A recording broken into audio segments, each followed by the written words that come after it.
Martyn Dare to move the motion. Thank you, Mrs Cummins. I beg to move that this House has considered e-petition 564582 on research into motor neuron disease. MND is a rare disease which is sadly all too common. It is the most common neurodegenerative disease of midlife, and many younger people are also affected. It is currently a terminal and incurable progressive condition. Progression is rapid, with 1/3 of people dying within a year of diagnosis. Because people with the condition generally die so quickly, only 5,000 people in the UK will live with the disease at any one time. However, MND is not rare. 1 in every 300 people across all communities will develop MND in their lifetime, and about 200,000 of the current UK population will die of MND unless effective treatments are found. It's diagnosed in 200 Scots every year and more than 1,500 people in the UK. Currently, the only drug available directly to affect MND is called Riluzole or Rilutek, but I'm told it has limitations. So it's hardly surprising that the petition achieved over 110,000 signatures.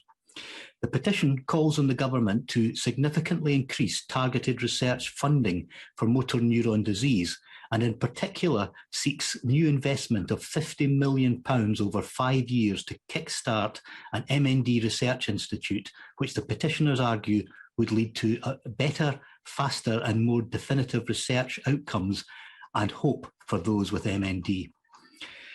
In its response, the UK government recognised the immediate challenges faced by people with motor neuron disease and reiterated its commitment to supporting MND research, which is welcome, and I hope gives some encouragement that common ground may be found to take this issue forward. I will return to the government response to the petition in more detail shortly, with some questions I hope the Minister can address when responding to today's debate. But first, I would like to pay tribute to the amazing work carried out by the petitioners and those charities and individuals involved in tackling MND on a daily basis. George Wilson, Doddy Weir, created the petition and is one of rugby's most recognisable personalities. Earning 61 caps for Scotland during a successful playing career, he represented the British and Irish Lions on their successful tour to South Africa in 1997 and won championships with his 2 club sides, Melrose and Newcastle Falcons. In June 2017, Doddy, 6 months after receiving his diagnosis, revealed he was suffering from motor neuron disease. From then, his mantra has been, "I've just got to crack on." 5 months on from going public, Doddy and his trustees launched and registered the charity My Name's Doddy Foundation with a shared vision of a world free of MND. The number 5 is special for the foundation. It features on the foundation's name and is a reference to Doddy's playing number for his clubs and the jersey he wore when he earned his 61 caps for Scotland. On meeting Doddy, albeit virtually, last week, I was struck by the positivity and the energy he continues to have 4.5 years on from his diagnosis. Doddy is not the only high-profile personality to succumb, but face up to this terrible disease. The most recognisable scientist of modern times, Stephen Hawking, defied it for 55 years.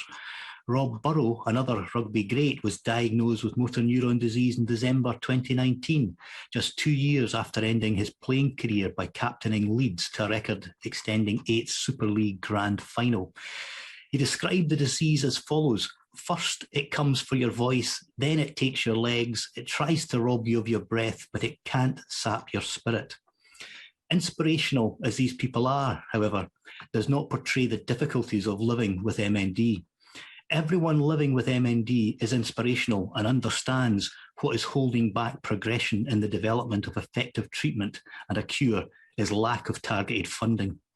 I've heard testimonies from Emma, a young mother diagnosed with MND at 37 years old, who can no longer stand, and David, diagnosed in 2012, who accepts he is lucky due to the slow progression of how MND affects him. Both consider themselves lucky to still have a voice. Indeed, everyone I met during my research into today's debate is excited about the progress made thus far. But they also know that MND research is disparate and now needs to be targeted. I urge the government not to dampen the growing expectancy that currently exists among the MND community and meet the requests of these petitioners. If I may now return to the official government response to the petition, I would like to go through it in some detail to comment and question the government upon it. The response stated, over the past 5 years, the government has spent $54 million on MND research through the National Institute for Health Research and UK Research Innovation via the Medical Research Council. Yet, according to a written parliamentary answer of the 14th of January this year, NIHR funded no MND-related projects during 2019-20. Can the Minister provide details of any MND-related projects or programmes that received funding from the NIHR over the past 5 years? The same answer detailed $5 million of MND-related projects funded by the MRC during 2019-20. Can the Minister provide details of any other MND-related projects or programmes that have received funding from the MRC over the past 5 years?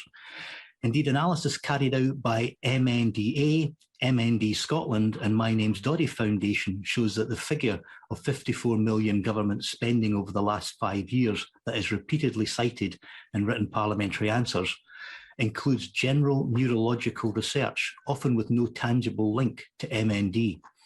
The same analysis shows that funding of targeted MND research stands at less than $5 million annually, which is more in line with the $5 million allocated in 2019-20 that was detailed in the parliamentary answer of the 14th of January. Another passage says the government remains strongly committed to supporting research into dementia and neurodegeneration, including MND. Whilst funding into dementia research is much needed and very welcome, it is reported in about 5% of cases there's a family history of either motor neurone disease or a related condition called frontotemporal dementia. Frontotemporal dementia is just one of the many clinical features of MND. Yet, dementia features 10 times in the UK government's response to this petition.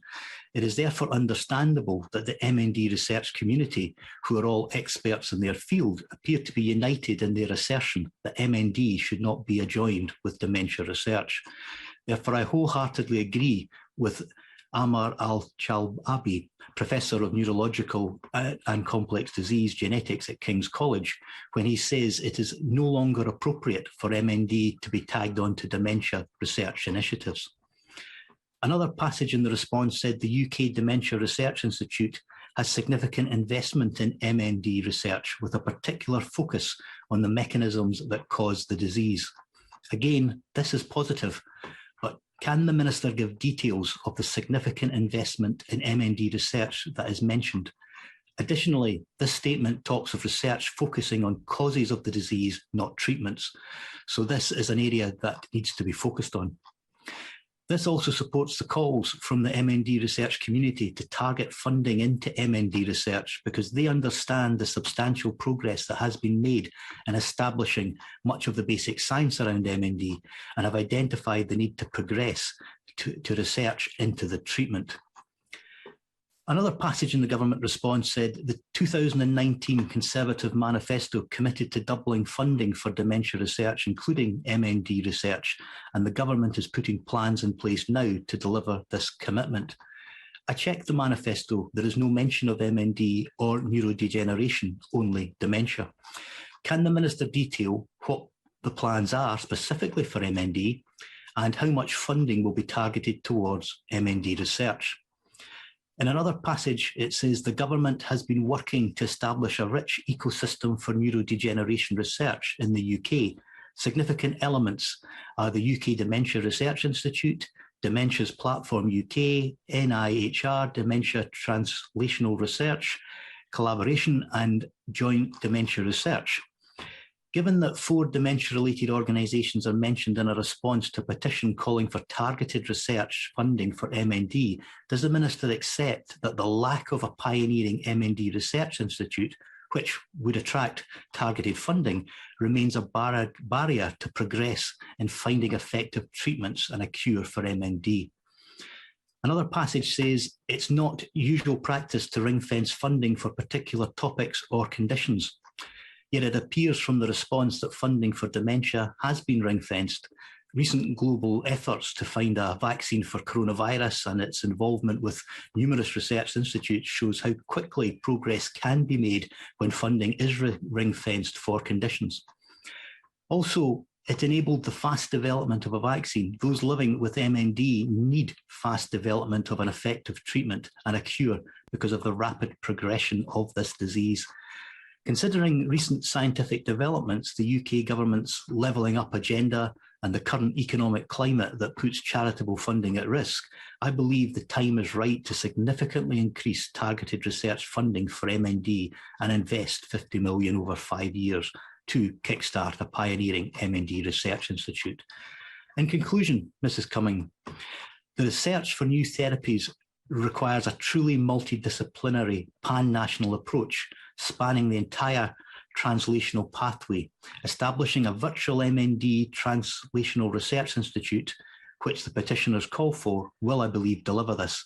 There is no doubt that extra MND research funding from the UK government is needed to support effective patient treatment and the medicines in the hope that a cure for MND can be found soon, because that is what the petitioners and the sufferers of this disease need. Thank you. The question is that this House has considered e-petition 564582 relating to research into motor neurone disease.